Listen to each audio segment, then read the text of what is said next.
elections underway. Let's consider the economic effects of today's poll. For more on this, I'm joined by Daniel Kibel. He's one of the co-founders of CMtrading. Thank you so much for joining us, Daniel. Now, it's said that the US voter turnout this time around is one of the highest on record. What does that signal to you? That signals that people are very, very interested, that there are very, very clear opinions on this election this year.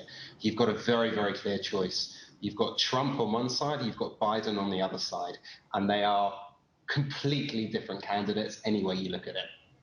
That's very true. Now, Americans are still dying at a rate of some 1,000 a day due to COVID complications. What's your hunch about what Americans really want? Do they want to deal directly with the virus first or get the economy going again? Because the former is something that indeed Joe Biden wants to address, while the latter, that being getting the economy going again, regardless of the fact that people are dying like flies from COVID, is something that President Donald Trump wants to pursue.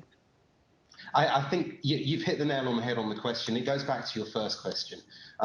If you're a Trump supporter, it's very, very clear you keep the economy open, and COVID is by the way. And if you're a Biden supporter, then you understand the dangers of COVID. What we're seeing is that the vast majority of people in America, well over 50%, are very concerned about how Trump has dealt with COVID. And that is why I think the bottom line is going to be, because it's the biggest thing in the election, I think that's something that's probably likely to push the election in the direction of Biden, but with a few caveats, and we can discuss them later. But I think COVID's a big issue, and Trump has not become popular with the medium people, the people who are in the middle. Trump's dealing with COVID has not been successful and not been popular. Yeah. Now, of course, you deal with the financial markets and so on. Why is it a couple of months ago, markets were not really pro-Biden and they were really looking more towards Donald Trump?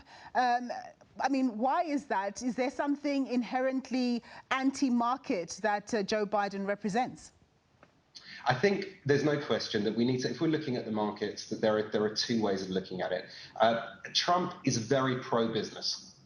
So he's pro the big companies. Whereas Biden is more, they're both capitalists, there's no question. Trump's attempt to paint Biden as a communist or a socialist, it's ludicrous, it doesn't hold any water, and it goes against absolutely everything that Biden's done in the last 47 years. I think the markets looked at Trump and saw someone who would be good for big business. He doesn't tax them. He lets them do what they want to the ecology, to their environment. It doesn't bother him. Whereas Biden has said, well, he's going to do things. I think COVID has become such a big issue in America. I think business is looking at COVID and saying the way it's being managed now is so awful that the effect on the economy is going to be so long term.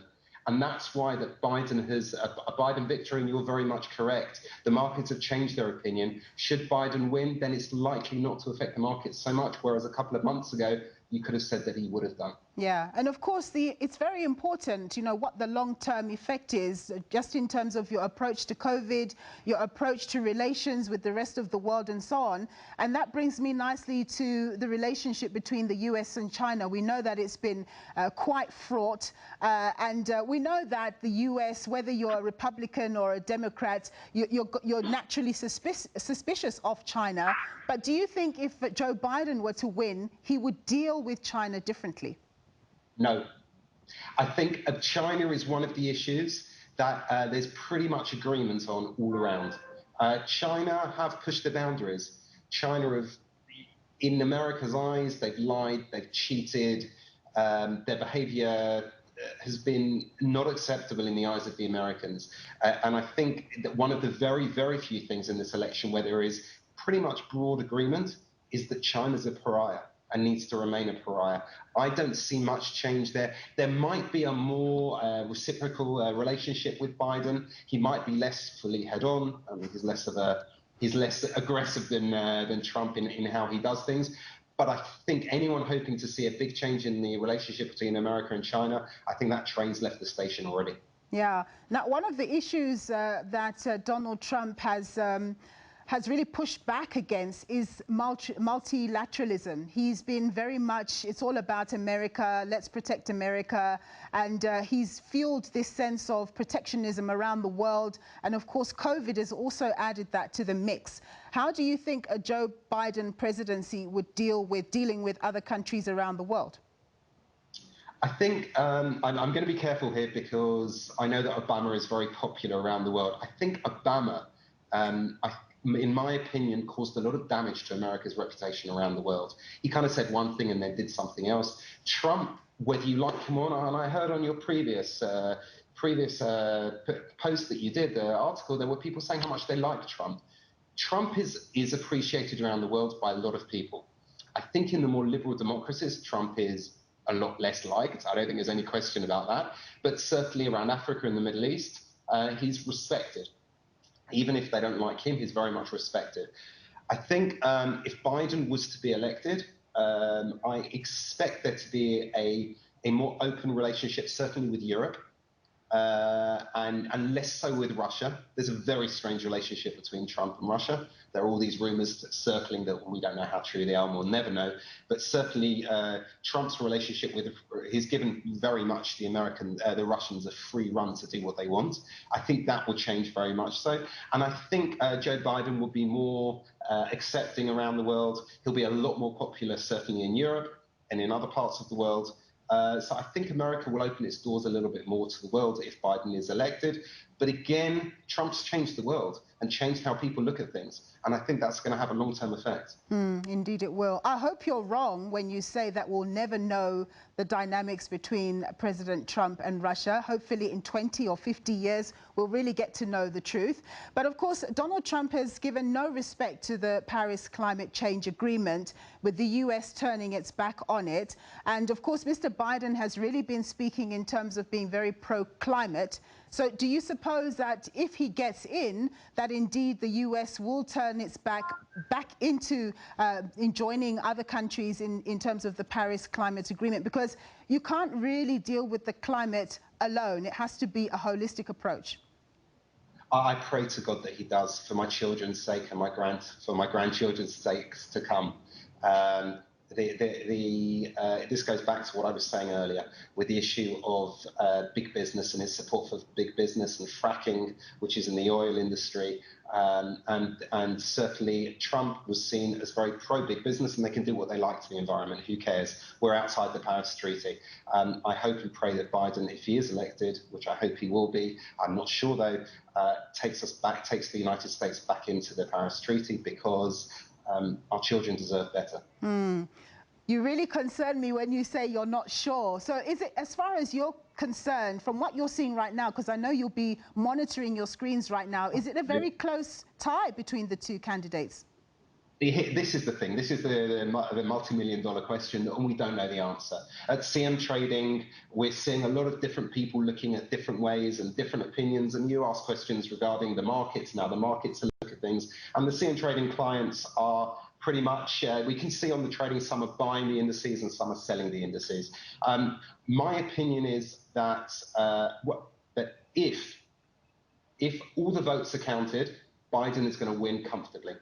However, we're seeing Republican attempts, unheard of Republican attempts, to disqualify votes. Yesterday in Texas, the Texas Supreme Court rejected, a Republican Texas Supreme Court rejected a proposal or an aim to disqualify 127,000 votes in a Democratic area. In Florida, there are loads of issues of postal societies who are putting votes away so they don't get voted. I think there is a huge effort by the Republican campaign and by Trump to have as many votes as possible disqualified. There was an article yesterday in the Washington Post by a gentleman called Benjamin Ginsburg, who is a Republican who's represented for 4 decades all the Republican presidential candidates and also some Senate people. And he came out and said it was the most unethical thing he's ever seen, the most un-American thing he's ever seen, the attempt by the Republicans to suppress votes. Yeah, very worrying. Instead of in the past where voters have been encouraged to vote, the Republicans are trying to stop people from voting. Yeah. And if they succeed, then we might see a change. I'm confident that if all the votes are counted, Biden will win, because the polls have been very consistent. David, one last thing before I let you go. Just in terms of the African continent, you know, we are situated here in Africa and we're concerned that US-American policy hasn't really focused that much on the continent. Do you think that may change under a Joe Biden presidency? I think that's interesting because at CMtrading, we're an African brokerage. And it's something we're getting questions a lot of time from our clients who want to know what might happen with that. I'm not convinced, I'll be very honest. I think we're talking about a brand new world, a world that has, everyone's got their own economic issues. I think COVID is a huge, huge problem that needs to be dealt with. And I think until COVID is sorted, or at least there's a vaccination, or things are starting to look up in the States, then you could forget everything else. On top of that, Africa is not a powerhouse economically. I think China, which you mentioned before, will be a big concern. I think Russia. I think internationally, you're looking at the relationship with Turkey, and certainly in the Middle East. I'm not convinced that Africa is going to be at the top of anyone's agenda. I could be wrong. Certainly, Biden will be more open to hearing about Africa and to helping Africa than Trump would be.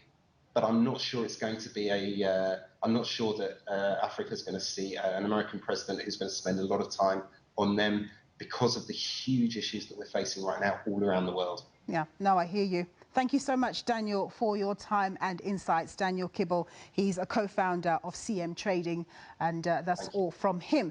Let's take a look at Asian interests to the US elections. Trump, after all, has pandered to the Indian-American vote, forming a close political friendship with Indian Prime Minister Narendra Modi. Earlier, SABC News spoke to our correspondent in India, Ishan Garg, about this.